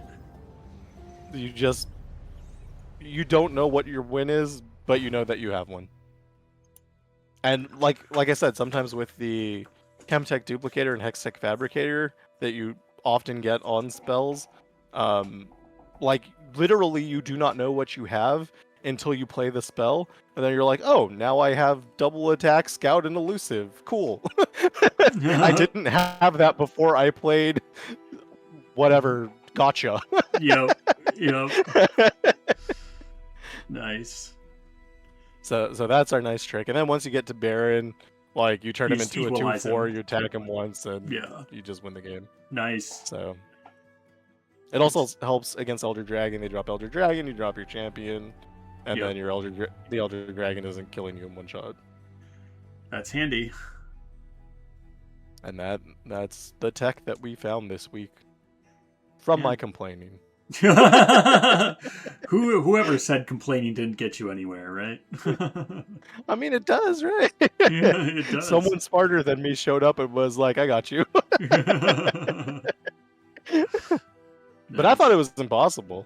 Like I'm looking at Poro King, and like Poro King is the only champion that I couldn't beat like the 4.5 Aurelian Soul with. I was gonna S rank, in the early days of the game. S rank every adventure with every champion. I got to Poro King and I'm like, just can't beat Aurelian Soul. Like I tried 15 times, couldn't figure it out because he's just so slow, and like Mm-hmm. once you get epic relics, it changes because you have powers. You have like Spirit of the Buru, and then your units start growing every round from round 1, Right. and everything's great. But like, yeah, I was really struggling, and so I don't know. We just now have a solution through new relics, and like no one's ever played those 3 relics together before in their lives. Yeah, I don't know who thinks of that. Apparently, one guy does. So yeah, it's fun. Nice. Yeah. Any other thoughts on TFT in general? It's good to have something to do. Yeah, I'm glad they finally put it. I was worried when I read the patch notes. I was like, no adventure again? They didn't say in the patch notes that, hey, this adventure's returning. But then they announced on, Twitter or whatever and YouTube that, no, this adventure is coming back. So I was very glad to hear that. But yeah, I was worried for a moment there that we were going to have 2 fully dead months in a row. Can you imagine how bad that would have been? The Depression City population me. I mean, you've been playing other games, so. No, luckily my You've been mental playing other state. games. I've been playing other games. Yeah, my mental state does not depend on the state of Legends of Runeterra, thankfully. But That is fortunate. it still would have been sad. Yeah. But speaking of future stuff, we do also have some Q&A that happened between, or not really Q&A, it was just Brian, the I don't know, the lead I don't or know what his game what game he does. director or something. I don't know what his exact title is. What is his but, title? Um, He works for Riot. Yeah, he answered some questions that people had in the Discord on patch day, and some of them were interesting, such as like the roadmap for the future, that we've been dry on content and whatnot. But yeah, we'll go through some of these and just chat a little bit about them. He has his own website. Oh, really? That's crazy. Interesting. Senior game designer is his title. Nice. I should join their Discord at some point and see if I can get any questions answered next time they have a patch day. Yeah, so he shows up this time the day before the patch, often on patch day, and during his lunch break, he just like hangs out in the Discord and answers questions, Nice. which is very, very nice of him, especially since all I want to do after he talks is rip him apart. But the main thing I'm curious about is actually if are they planning to do anything about like the new player experience and bringing more players into the game, because I feel like that's the lifeblood of keeping this game alive, and that it will get future content, is making sure that they have some way that they're going to entice new people to try it out. Does the Riot client still not have Legends of Runeterra on the thing? I know they removed it for a little bit. I don't think it's on there. I did notice though, this was kind of a weird thing. They added it and then removed it later. Yeah, I don't know if you go to like, I don't know when they did this, but if you go to like Legends of Runeterra here and I go to their where is it? Oh, maybe it's at the top here. Legends of Runeterra, here we go. So if you go to like the description on this, they now just call it a roguelike card game. Instead of like a PvP. Yeah, game. Instead of a PvP game or anything like that. So they just call it, essentially Path of Champions. Like, that is the game. That is what Legends of Runeterra is in their YouTube description. So it is interesting that they... I don't know when they changed this, but it is interesting that they changed this. I like the champions they listed are all PNZ and Noxus. They're like, Arcane! Arcane is here! Come get Arcane! But anyway, that was just a slight aside. But alright. Yeah, we can go through these. Alright. Maybe let me increase my... Make this a bit bigger. I might need to adjust the window a little bit or something. Just so you guys can actually read what's going on here. Make it even bigger. Whoop. And Val's guy is the one that... Alright. Is that good enough? Is that legible? This. Maybe? Yeah, legible I can read it. Alright. So yeah, the first one here was just them saying that Hecarim feels underpowered. He said that he appreciates the feedback. They feel like the win rate isn't too far off where they wanted to be, but they're going to discuss it with the team. Okay, so let's just stop here. Mm-hmm. Do you think that win rate matters at all when we're discussing the power of a champion? I mean, so... Like, I don't know what data they collect. Yeah. Because, like, if I'm just starting and retiring 100 times, is that, like, messing with their, their win rate data? Yeah. But, like, I'm going to win with every champion against every adventure, but a lot of them feel a lot worse than others do doing the same thing. Right. Yeah, I think the feel of a champion is a lot more important than the, quote, win rate. And it also, like, champions can be at different power levels. People have different relics available to them. Like, there's so many different variables going into this. But I feel in general, like, I don't feel like Hecarim... If you have Hecarim at full Constellation, I don't feel like he's underpowered at all. I feel like he's completely fine. But if you're talking about, between 1 to 4-star or something like that, maybe even up to 5-star. If you don't have his 6-star, I could see you saying, hey, Hecarim feels underpowered. I could absolutely see that. I think once you have like some of his bonus stars, and even up to 5-star, you're probably okay. But yeah, I don't feel he feels underpowered. But I'm playing him at 6-star, so Sure, I that agree with you. that's that. Yeah. He was fine until like Lysandra. I just the thing is I had to change relics around a lot. Mhm. Like so you would think that like Troll King's Crown is a good relic on him because you need the overwhelm to do any damage. If you're doing like Lysandra at 3 stars, I wouldn't do that. Instead you go like Crown Guard Tempest Blade, and Tempest Mm. Blade stuns everything, and everything being stunned is better than having overwhelm, because then your units don't die and you get double attacks out of it. Right. Because of Crown Guard Tempest. And I was actually even thinking about putting Gale Force on there as well, just so that I would have had a 3rd attack. Mm-hmm. But like, who's gonna look at Hecarim and think this is the relic setup that you want to go with? Right. Because like your first slot is just gonna be Beast Within. Like it's so obvious, right? Yep. Like you put Overwhelm on him because he needs Overwhelm to do anything.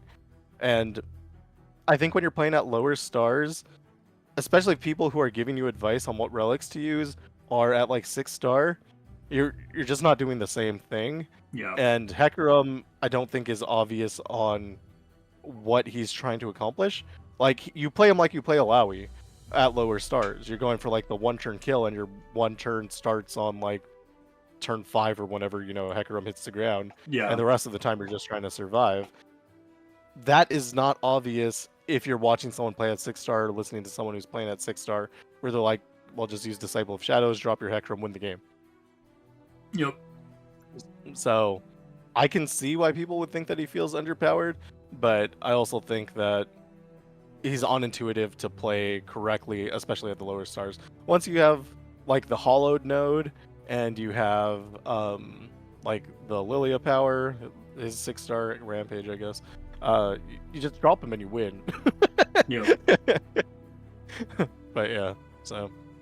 But I don't know. It feels weird to me that they're using like win rate as a metric, because there's like a huge difference between like I won with 6-star Victor and I won with 3-star Victor. Even if I'm winning the same amount of times, like the whole experience is like massively different. Right.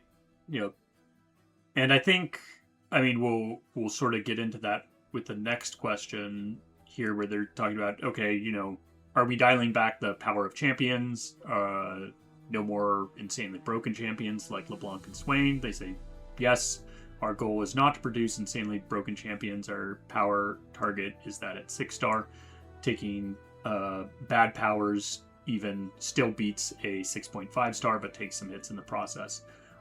So the reason I wanted to tie this question is, it is feeling the difference between Hecarim and Janna, because these are back-to-back. I like the power curve from Janna a lot better than I like the power curve from Hecarim. Where like Hecarim's like sucks. Okay, feels great. Like once you get his 6-star, whereas Janna's like, okay, maybe 1-2-star, not feeling that good.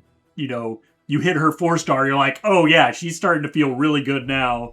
Her 5th-star just makes that more comfortable, and then 6 stars just icing on the cake. It's not necessary.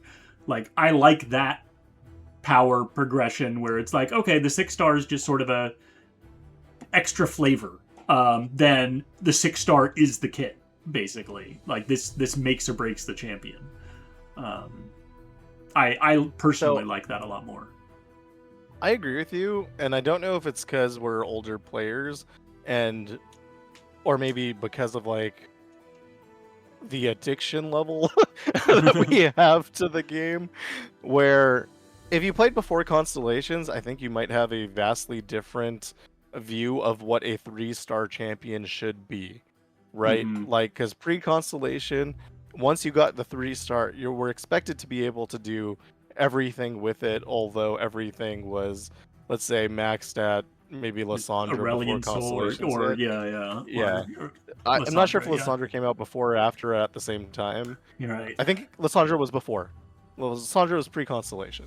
So, you expect that a 3-star can beat a 5-star because that is the content. and that is all that existed. If a 3-star can't beat the Lysandra Adventure, then it's underpowered because this is all we have, right? Right. You couldn't fix those problems with like a 4, 5, 6-star and bonus stars, which is what they're doing now.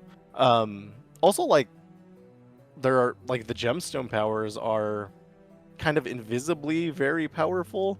Like if you get plus 10 HP, plus 10 regen, extra rerolls, all that stuff, you don't really notice because it's not like in your face as much as like a 3, 4, or 5-star in your actual gameplay. But having 20 extra hit points or 15 extra regen is an insane difference in power. So not only are you getting power from like your constellations, but you're also getting power from your other regional constellations. And like that is definitely changing like the flavor of what the game is. And yeah, I think as a company, it makes sense to me that they want like the star that you're at to match like the difficulty that you can do. Like a 6-star should be able to beat a 6-star, a 5-star shouldn't be able to beat a 6-star without skill or struggling or whatever, right? But I do feel like the champions feel incomplete. Like something that should have been in like the 2-star, like let's take Zoe. When you manifest, you get +1/+0 in the 2-star, and then the 5-star is when you manifest, you get +1/+1. And you know, I've talked about this to death. Every time I see the constellation, I talk about this. It just feels like they're intentionally weakening that 2-star, where in a pre-constellation world, we would have put that 5-star into the 2-star, or we would have taken some of the power from the 4-star and putting that into the 3-star. That they're just, or like some of the bonus stars, like some of the bonus stars would have been in the 3-star, like your celestial spells accelerate to fast, that would have been in the 3-star if Zoe were made in a 3-star world. So we're seeing that power being spread out among more stars, which I don't know how I feel about. As a person that does challenge runs, I feel bad about it. For sure, because it makes all the runs harder. Right. But as a person who's like, you know, just enjoying the game at like a casual level, like, yeah, I guess it makes sense. Like the 4-star does a lot, and you kind of want to get the 4-star, and you want to encourage people to like move past the 3-star into like the 4, 5, and 6-star in order to do stuff financially, for one. Like if people have to like buy more to like do the same thing, then that's good for your business. But also just like intuitively, it makes sense that you would need a 4-star to beat a 4-star. And like when people say that on the forums, I'm like, you're an idiot. Obviously you don't. Like, why are you? Because that comes up a lot. Like, I guess normal players, you know, the casuals, are like, well, why are you even trying to beat the 6-star adventure with a 3-star? Like those stars don't match. And like, I obviously, you know, like as a person that's doing 6-star content with 3-stars, I'm like, yeah, but you can't. You can, and it's not even that hard. I mean, Zoe's a quote 10-star adventure. We don't have 10-star champions, you know. We're yeah. This is it's all So you know, fictitiously sort of put out there, but yeah. So I have mixed feelings on how I feel about what has very clearly been a reduction in power of champions overall. Because before, like, I don't know, you can take like a Jinx or something. Jinx destroys everything, whether you ever 6-star or not. And if you ever 6-star, then it destroys everything even more. Right. And like that is kind of the feeling we got from like the initial 6-stars, is if you had it, you just win. Yeah. And I think even like the 6-star powers are like not quite as good as they used to be. And so it feels, but it more feels like you need them because the rest of the kit is less good. Like you're creating a complete champion now at the 6-star level, and that just wasn't true before, because that like LeBlanc wouldn't exist in its current form if you were to remake her today. Like some of that stuff would be moved on to like the 4-star or the bonus star. I think even like the items they pick for cards in your like just champion level ups. Mm-hmm. Like when you're adding like studded leather to a champion, maybe that's something better in a 3-star world. Yeah, I don't know. It makes sense to me. Like the champion as a whole we're in a different world than like the 3-star world. Yeah, but I still want have a lot of memory of 3-star. I still want the champion to feel good as I'm playing them through their experience. Like, I mean, granted, I'm oftentimes playing through their full experience in a day, but Yeah. I still would like them to be enjoyable at lower star levels. Like I was just saying with Janna, like I enjoy, man, granted she was a 3-star champion before being upgraded, so but her 4-star feels impactful, her 5-star, feels good. It had and I actually like that they've started to do the upgraded bonuses and stuff like that on the 5. They made the 5-star more than just, hey, you get a mana gem. I like that. I think it adds some extra flavor in that they balanced some of the power in that, and I'm fine with them doing that going forward. That seems to be a general trend that they're looking to do. I think that's cool. If they do an upgraded version of the 2-star power each time with the 5-star power, I think that's awesome. And I'm fine if they pull some of that power down from the 6-star. Like Janna's 6-star, obviously very good, but I don't feel like you need it to play her. Like Right. she feels plenty complete without it, and it's good, but it's not necessary. Whereas, I like that Hecarim design. or Trendemir, Right. you do need the 6-star. Exactly. And I prefer the design where it's like, hey, this feels like a complete champion without it, but if you take it, you're gonna feel even better. You're just, it's cool. It's extra sauce on top or whatever, extra icing on the cake. Like, one really interesting example of this is, like, let's take Yasuo, who's the best champion in the game. At 3 stars, he can complete every content in the game. He is so powerful that I never recommend that anyone takes his 6-star, because you could just use that resource somewhere else. Right. His 6-star is so unbelievably good. Yeah, just recalling anything that's done. Yeah. The power increase from his 5-star to his 6-star is maybe bigger than anyone else's except Swain or Fiddlesticks. Like, that is how good it is, but you don't notice it because there is nothing in the game that requires you having that yet. Right. Like, that's how 6-stars should feel, in my opinion. Like, this is unbelievably broken, but, like, also I never needed it. Yep. But maybe I'm just wrong, right? Like, maybe that's a symptom of living in a world where that was true, and it's just not true anymore, right? Like, we now have 6 stars that you need to beat 6-star content, and, like, that's fine, I guess. Like, Nova shards are much more plentiful than they used to be. I think if you started a new account, you could still clear everything except for Zoe, probably fairly easily, easier than you could like the last time I tried that, just because of like how much more access you have to Novas. I hear like fragments are actually like the main problem that new players run into, Right. where because that's spread up now amongst more champions. Like, if you were spreading the same amount across 60 champions versus 80 champions, now you have like 20% less shards going into like the champions that you want them to go to, and more of them going into like the fluff champions. So I don't know. I think part of it, like I said, is a symptom of just knowing what it could have been. But maybe it's fine to rebalance the game around the idea that like 6.5 star is the hardest content that we're gonna get. I don't know how many more 10-star adventures we're gonna see in the future, and like if a 6-star is good enough to beat Zoe, maybe that's just fine. And if you like look at the next question, it's like Hecarim is fine at C6. His issue is at C3 because you don't proc his 3rd star a lot, and C6 solves this issue. The answer is we do test level 3 champions or 3-star champions at level 15 without their minus stars against Galio. So what probably would have been tested, like the level 15 thing's interesting because you only have access to like 1 relic, basically, maybe 1.5 relics, like 1 rare and 1 common.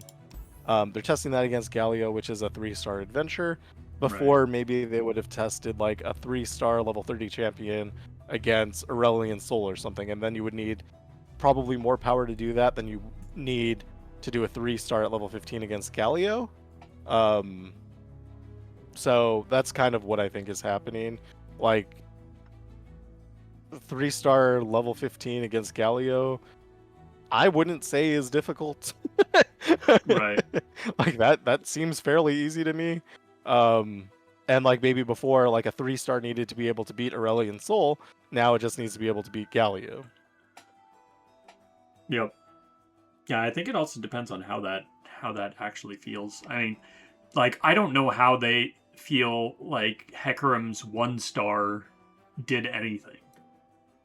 I don't think they care about 1-stars at all. But I mean, it's supposed to like start sort of the definition of the champion in a sense. It feels like, but it's the whole like, oh, your ephemerals get a temporary +1/+0. It feels like such a non-power.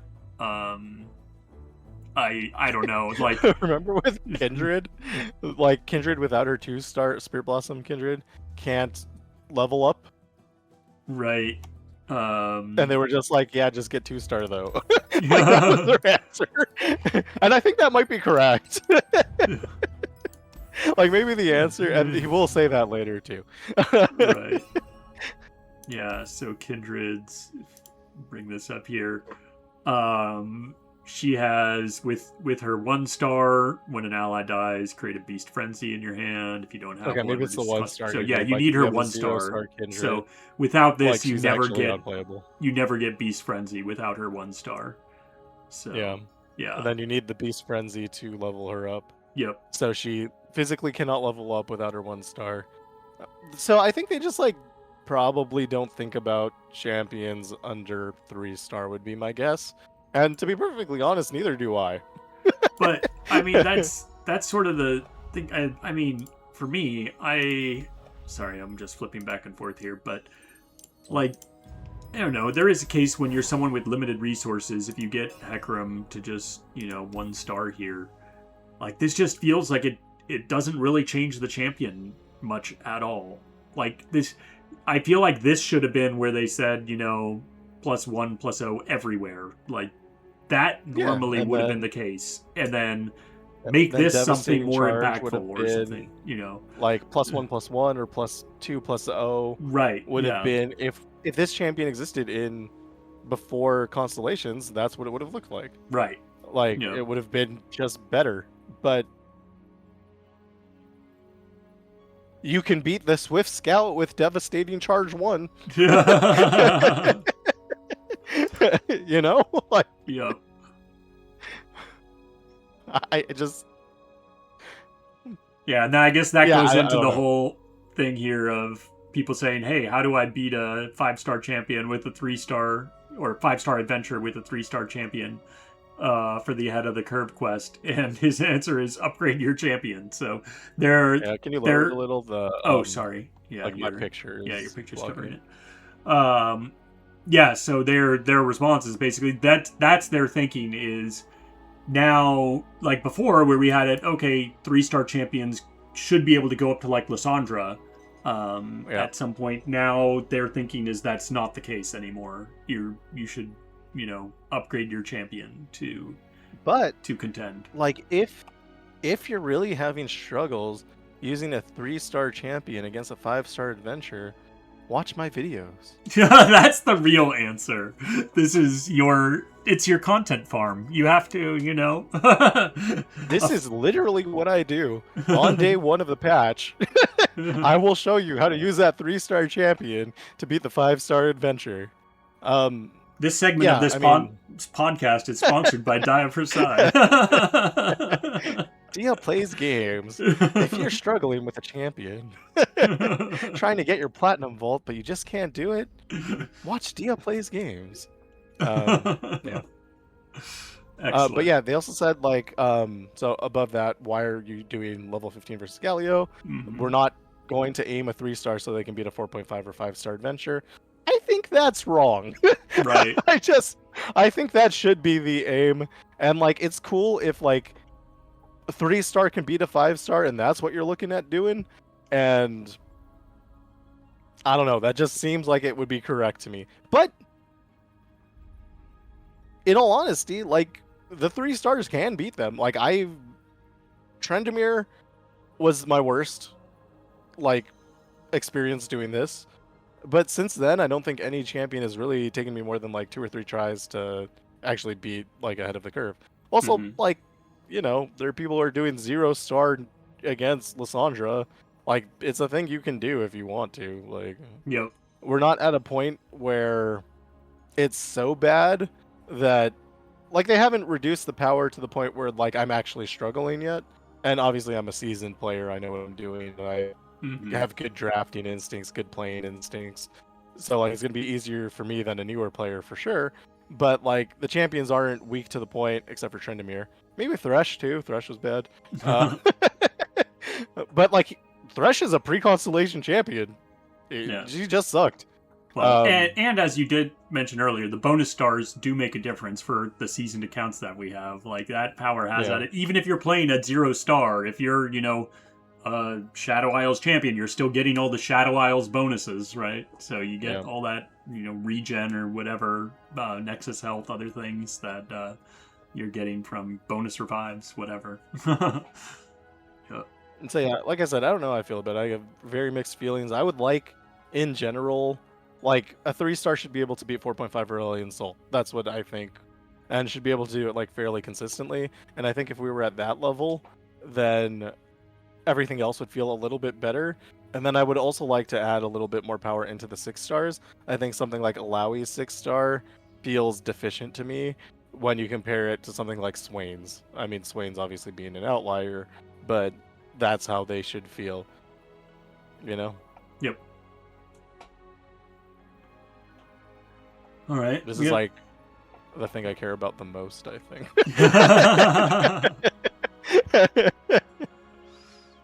All right, go on. I was just going to go into the next question here. So this is the trend to giving more power to the C5 or the 5th star rather than just a mana gem. They said it started as a way to give more to a 3-star that they were upgrading, since then it's just become another lever that they have to separate early game power from late game power. I think I already mentioned sort of my response to this, which is I like that change. I'm fine, especially if they pull some of that power from the 6-star and just put it on the 5th star.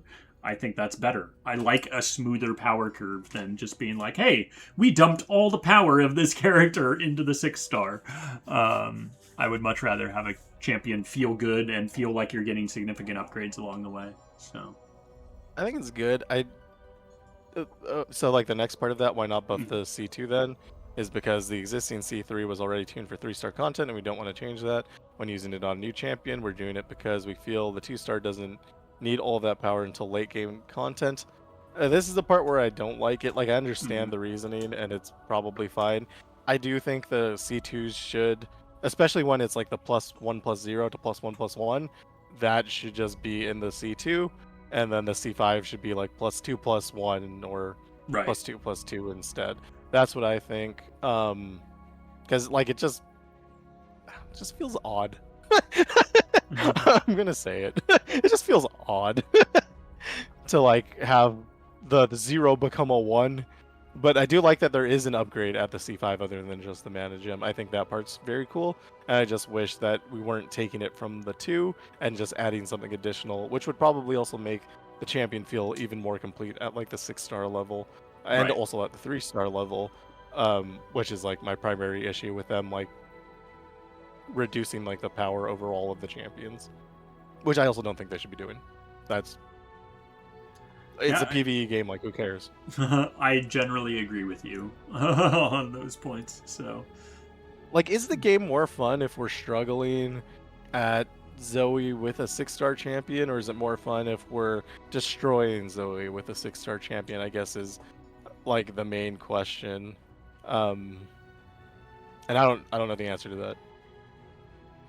I mean, I didn't try Zoe with less than I mean, like, I did Zoe with 5-star Janna and it felt easy. Sure. And I did Zoe with 6-star Hecarim and it felt easy, but I didn't try Zoe with 5-star Hecarim. So I don't think I would have had a good time if I was doing it with 5-star Hecarim, but I might have been able to get it done. I think so. Maybe it wouldn't have been impossible, but like the feel of the champion is more important than their actual power level, probably. Yeah, I think that's. I don't know. That's the case, at least. I don't know. Like, I don't. what would get you to actually continue playing the game with a champion that you've already like beaten all the stuff with, you know? That's kind of what I struggle with on like the day to day. Like, why am Legends I of playing the game? Chandelar. That's what would get me to do it. I need something to grind. That's all there is to it, so that I can yeah. actually enjoy the champions. Because like I don't know why, but like I don't want to go back to an adventure I've already done. Like I'll do the weeklies and like the monthlies, but like I'm not loading up Zoe for fun when I have an extra hour. Yeah, give me a reason to I don't know, run a champion through the full level up process just for fun. Like give me a reason to do that. Like grind it out with no extra bonuses, slowly build a deck, modify my deck, have fun. You know, let me do these things. That'll give me a lot of content. I think that might be outside of the scope of this game, unfortunately. Yeah. Create a But whole maybe new we'll see game something within in this the game. Yeah. Which they already did once, so Yeah. They just need the dedication to do it again. Next they go into why they produce these relics that say, if I'm Janna, or if I'm Tryndamere, or whatever. And they said the reason they did it with Janna here is that this relic goes crazy with TF if you allow this, Divine Grace. I would not be surprised. TF wins anyway. Like, you don't... it really doesn't matter. That's my argument. Oh no, my turn 1 win is still a turn 1 win. Like, what are we doing here? Like, what have we changed? Yeah. But they essentially... I think the more important piece is that for them, they feel like it reduces their design space when they create powerful generic relics. It reduces their ability to put power on individual champions, because then that feels like another thing that's just out there that they have to balance around. And yeah. How do you feel about that? I mean, Searing Brilliance exists. Do they feel like they have to design each champion around Searing Brilliance? I don't know. Probably. Maybe they do. But... Is Divine Grace a 0-cost card that draws 1 if Searing Brilliance doesn't exist? Like, I don't know. And I get like the inclination. Like, there are some champions, like Oath Gem is like probably the easiest example. On any 1 or 2 cost champion, if you use Oath Gem, you're gonna win the game.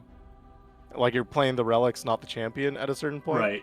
Like, if they ever gave us a 4th relic slot, which they're never gonna do, if they ever gave us a 4th relic slot, these combinations would exist all over the place. Yeah. Where you use these 4 relics and you win the game, and it doesn't matter what your champion does. So, it definitely does reduce the design space if you do that. But also, like, a bunch of champions win on turn 1 anyway, so maybe it doesn't matter that much. I mean, I like challenge. I like things to be challenging. I don't think it feels good to continually release weaker champions. I think expanding designs and building new content and stuff like that is challenging. Like, I sincerely love the Zoe adventure. I think it's fantastic. Same. I would love to see more content like that or other things. I know that's a difficult ask, but yeah, I would like to just see more stuff that is challenging. I think that's fun. I know, we also need to get newer players in, other things like that. We need to still have content for people at lower stars. But yeah, I feel like just producing new champions that are weaker than the existing champions isn't a solution unless you're somehow going to go back and reduce the power of those older champions, which I don't think is ever going to happen, especially because of the whole like monetary stuff and everything like that. I don't think they realistically can do that. So it's also a bunch of dev time that like is pointless. Right, but... it's sort of wasted. Yeah, so I think, you've sort of already set like your anchor points. You sort of just have to, go ahead and move the window a little bit and just be like, all right, we're going to create stronger adventures or other things. Yeah, I don't think creating weaker champions is the solution necessary. It's just sort of a feels bad. As long as the champion's enjoyable, but I guess maybe I'm going to contradict myself here. I enjoy Hecarim, quote, at 6-star, so I think he's a fun champion, and I enjoy Janna. I think she's a fun champion. I think the team has actually produced good, enjoyable champions here, the new dev team. I wish Hecarim's power curve looked better, but I think he's an enjoyable champion. I think, in general, that is fine. As long as the champion, end of the day, feels like a good champion, I'm happy. Like, if you're released, like, Zoe, I am less thrilled about. She's fine. She's at least a little different, but I don't know. I'm also, I don't like a lot of, I don't like Nora. I don't like the gambling champions. I'm not a person who just enjoys, like, I'm gonna throw my hands up in the air and just see what pops out and, play whatever. So, though you were just showing that build that does work, where you just sort of throw out your gambling. It's not really gambling, right? Because, like, something in there works. Yeah. You just need to figure out what it is, and you just figure it out over time. Yeah. And maybe it materializes over time and didn't exist in the first place. But, like, eventually, there is a solution in there. You just need to find it. Yeah, I don't know. I also didn't really like Zoe. I also didn't like Nunu. Nunu, yeah. I wasn't a fan of Nunu don't either. know what I'm supposed to do. That's my main problem with him. I don't understand the gameplay loop. So, I haven't struggled with him at all. Like, I play him and I win. But I don't get what he's doing at any point in the game, which I think is my problem with him. Zoe, yeah. I didn't love because there's not enough invoking, I think, which is like her whole thing. Mm-hmm. Like that is what she's based around, and I just felt like this is what happened for sure. She was way too strong. When they had her in a way that was fun, she was way too strong. And they were like, well, we have to make her not strong. And when they did that, they took all the fun out of her. Right. I could certainly see that happening. Because, like, you can hear about, like, what they designed on her initially. So some of the things they thought of was changing her level up condition so that she didn't need to be on the board for it to happen. Right? Which would have been cool. Eventually, you just get her level up power and then everything's great. Her relic initially was... the Aurelian Soul that you can invoke was a 1/1 and cost 1, which would have been incredibly fun. That would be cute. Yeah. So, like, those are things that, like, they thought about and they played her. There were, like, a couple other ideas that they had, and they were just like, okay, here's the problem though. She's just way broken, right? And, like, that's what we all thought was going to happen. Like, you look at Zoe as a support champion and you're like, this champion's broken. Like, how are they going to make her not broken? And they found a way to make her not broken. And that was worse for us. Right. Like, as players, we don't want to play the not broken champion. Like, everyone's favorite champions, maybe not everyone, a majority of people's favorite champions are broken champions. They like Swain, they like Fiddlesticks, they like Misfortune. Like, Elise is, like, way up there for a lot of people, right? They have one thing in common. They're absurdly powerful. Yeah. And I don't know. Like, I never want to play a weak champion, especially if it's a weak champion that does the same thing that a powerful champion does better. Yeah. Yeah, I think I'm on the same page as you in general. I think I would have enjoyed Zoe a lot more if she had some of those things you were talking about. That maybe not necessarily because she's broken, but I don't know. It just feels like more. It's because she's broken. It is probably, yeah, it is. But I mean, I could and understand. Again, it doesn't matter because, like, it's a PvE game. Like, who cares? Yeah. I could understand not wanting to make her relic like, oh, you're guaranteed to get a 1/1 Aurelian Soul just because. That's like, so funny. then it just feels like you're just playing Aurelian Soul with Zoe support. Yeah. I mean, that's like, I can understand what it feels like now anyway. She's Timu Aurelian Soul. That's the problem with her.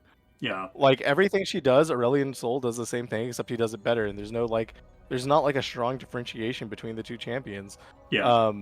That's fair. It's all a bunch just of like created Zoe is cards, worse. right? But yeah, a bunch of created It's cards. created Zoe's celestial cards. Yep. And they're just all worse because his Yeah. are free. Yeah. and you play them on the same turn. They Yeah. both drop on turn 1. Yep. No, it's true. That is absolutely true. That does. Except Aurelion Soul also doubles all the stats and then makes all the created cards cost 0. Like, Yeah. it's just, I don't know. I don't know what I would have done with her though. Like, yeah, I don't know. I think probably playing into her keyword power would have differentiated her more from Aurelion Soul than playing into her, invoking. Yeah. I mean, they put like the double pyromantic wake on Behold the Infinite, Right. which is just so like, you the don't most stall hilarious forever. which is the most hilarious thing they've ever done. Yeah. And like I appreciate it too. Like it's so funny. Yeah. Maybe they could have done something where Zoe is like a burn champion, but then that feels weird, you know? Like I don't know. I don't know how you make her like differentiate her too much from Aurelion Soul, like, and still keeping like celestial theme. So that might have been like a very challenging thing to do. Do they have a keyword-based champion in Targon? I don't think so. No? I'm gonna say no. Yeah, I just think going with the keyword thing, Targon could use a keyword champion. That's fine. I mean, Pantheon, I guess, will eventually be. Right? Yeah, that's true. One day. Also, Pantheon and like Gangplank and Sejuani. I don't know what they're doing with those champions. Yeah, the champions that the have level like up a conditions. certain level up, like number of turns level up requirement. Those are always going to feel bad because you're never going to level up that champion unless you have like. I guess you're just not leveling them up, yeah. Unless you put in like an alternate level up condition for them or something like that. Like this, when you do this, the champion automatically levels up or something like that. But they'll like add that to like the 6-star instead of the 3-star. Right. Don't doom all the time, Dia. I'm just being realistic. looking at what they're giving me and extrapolating from there. I don't want to see that. It's just like it's what you're expecting. This is what they're showing me. Fair. Well, but I mean, I don't know. So in this year, we've had 7 champions, I think, right? So we've had Nunu, we've had Alawi, Janna, Zoe, Udyr, and 2 others. Hecarim, and probably 1 more champion. The fact that I can't remember the 1 more champion, probably not a good sign. Sorry. And I forget. I lost track of what you all said. So. and like 3 of them feel good. So I don't know. Yeah, we can. We can bring up the. Let's see. Hecarim, Alawi, Zoe. Oh, my thing's gonna be probably Udyr, too zoomed in here or something. Or Nunu. Yeah.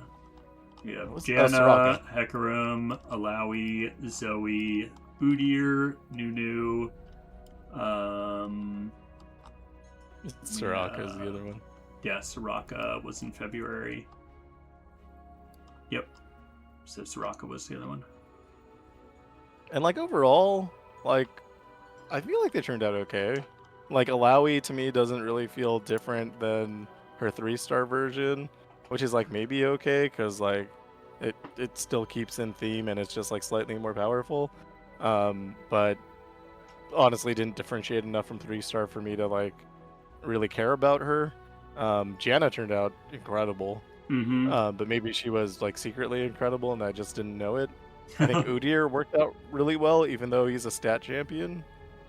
Zoe was a disappointment for me. Udyr was a completely new champion, and I feel like he had a decent power curve.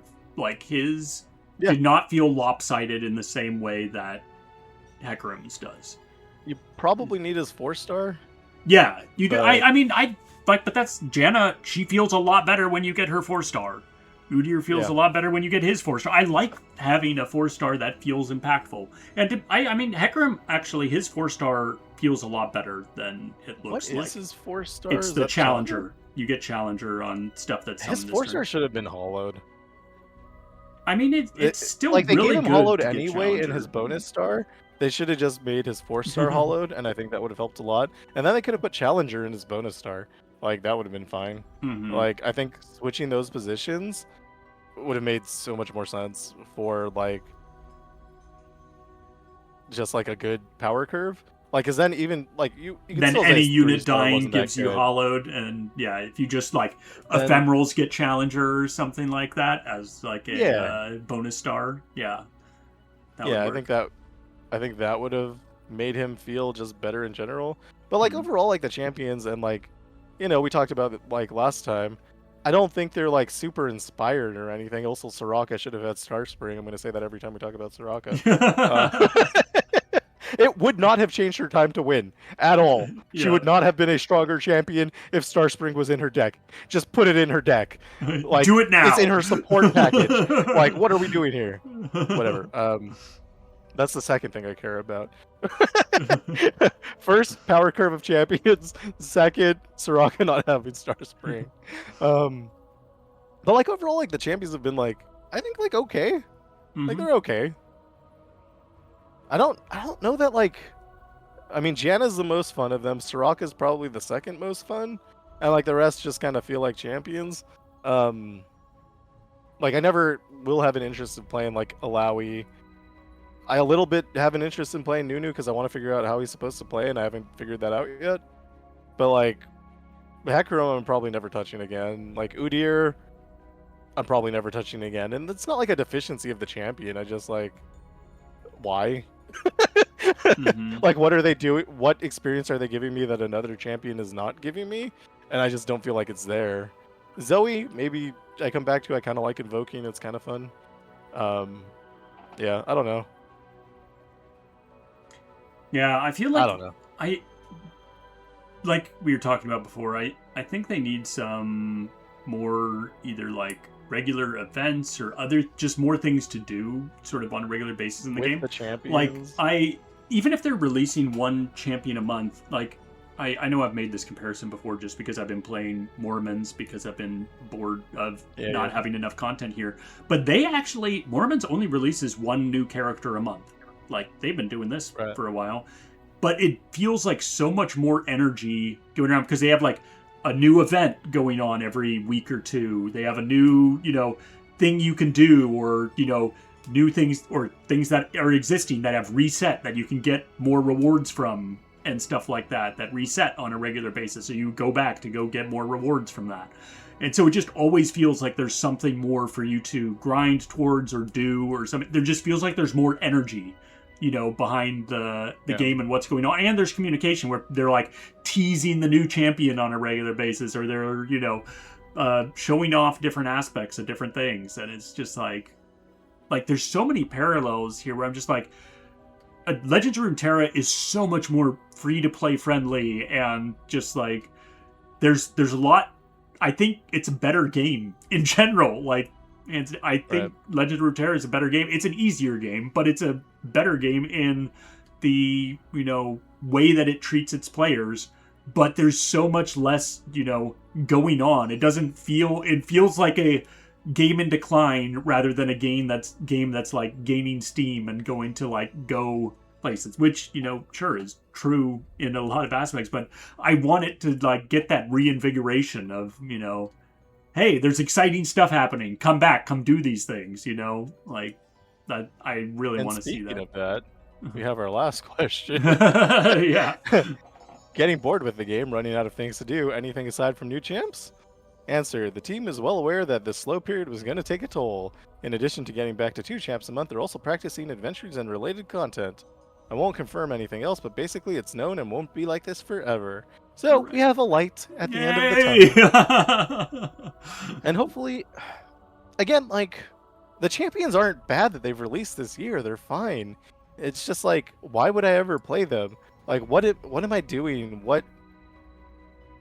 I know initially, like, when they tried to do Path, they started with the campaigns, and the idea was they weren't going to release new champions until there was a campaign for them to do as well, right? And obviously that died because the amount of effort that takes is astronomical. Like, I get that there's just no way that they could have done that, right? That takes way more, but and I am also simultaneously complaining about needing specific champions for specific rewards. So I get that there's like a little bit of hypocrisy here or contradiction. If you know what we need? Mastery.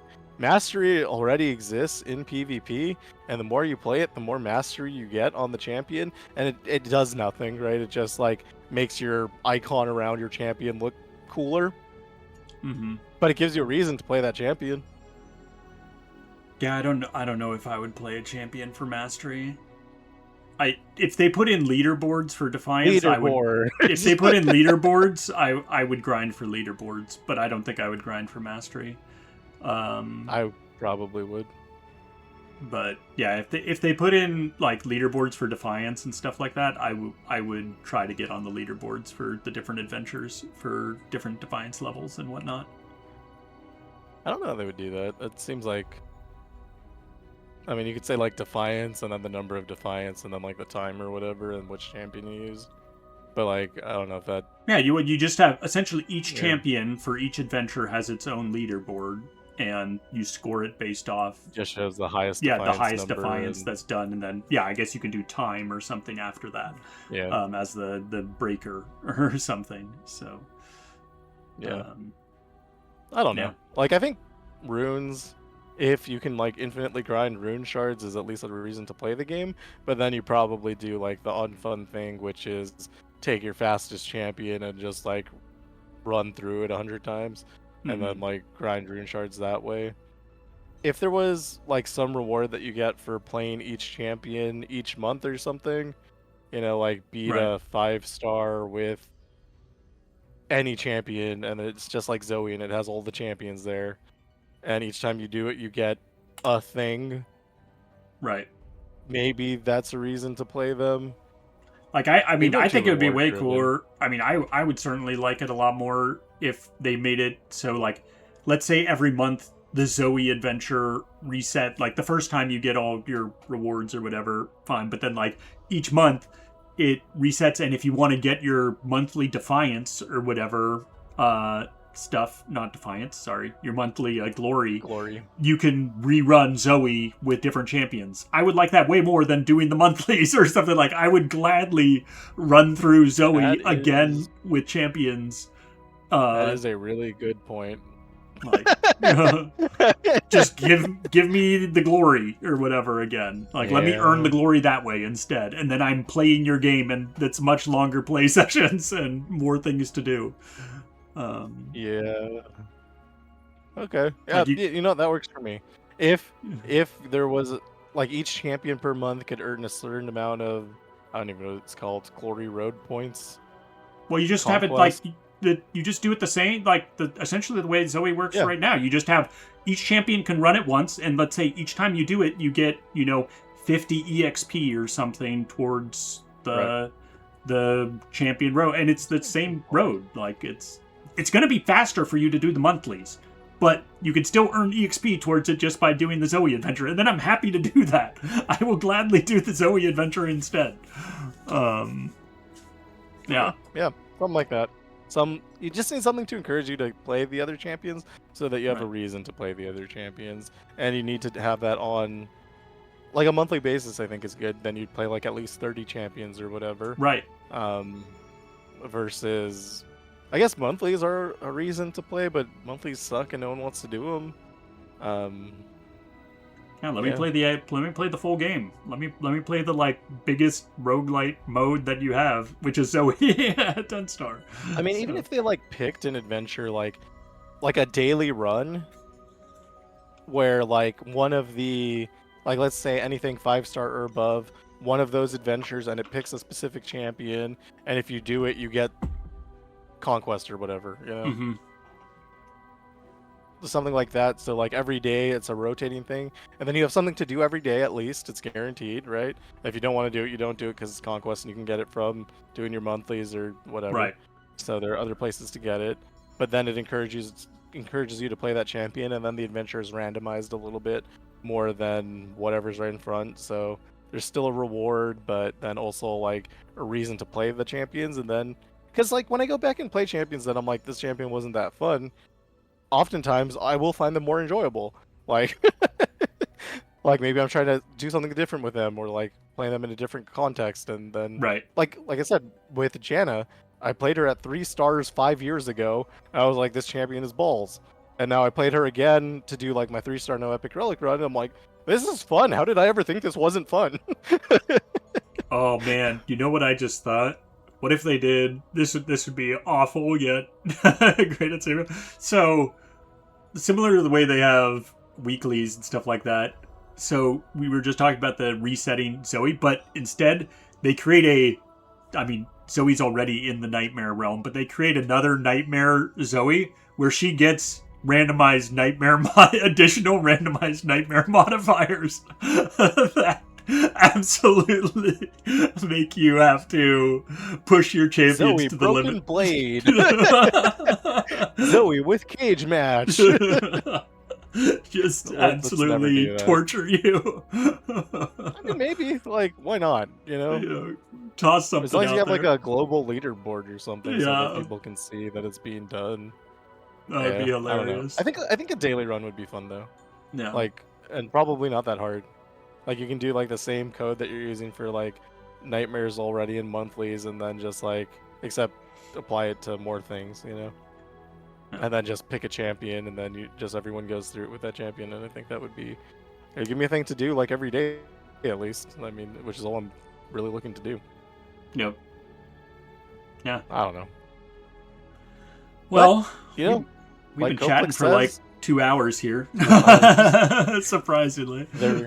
there is a light at the end of this tunnel. Yeah. Hopefully by next year we get to I The think they usual still cadence, are right? thinking Where by we the get end of this year. back into 2 champions a month, get new adventures each month, things like that. Yeah. Hopefully we'll get, And then once now we've that's run out of good- returning events, but hopefully we get the, once they get going, we have some, events coming back and things like that as well. So And once that's good, maybe they can, expand into something like a daily run or a Chandelar, one day, hopefully. God willing, I'll I'll be waiting for that one. If I were a billionaire, I'd just be like, hire some people, make a Chandelar. Exactly. Same here. We can go in if either one of us becomes a billionaire. We can we Yep. can go in on this together. One day. All right. Well, that was fun. That's the patch. I Yeah. honestly didn't think we'd have that much to talk about.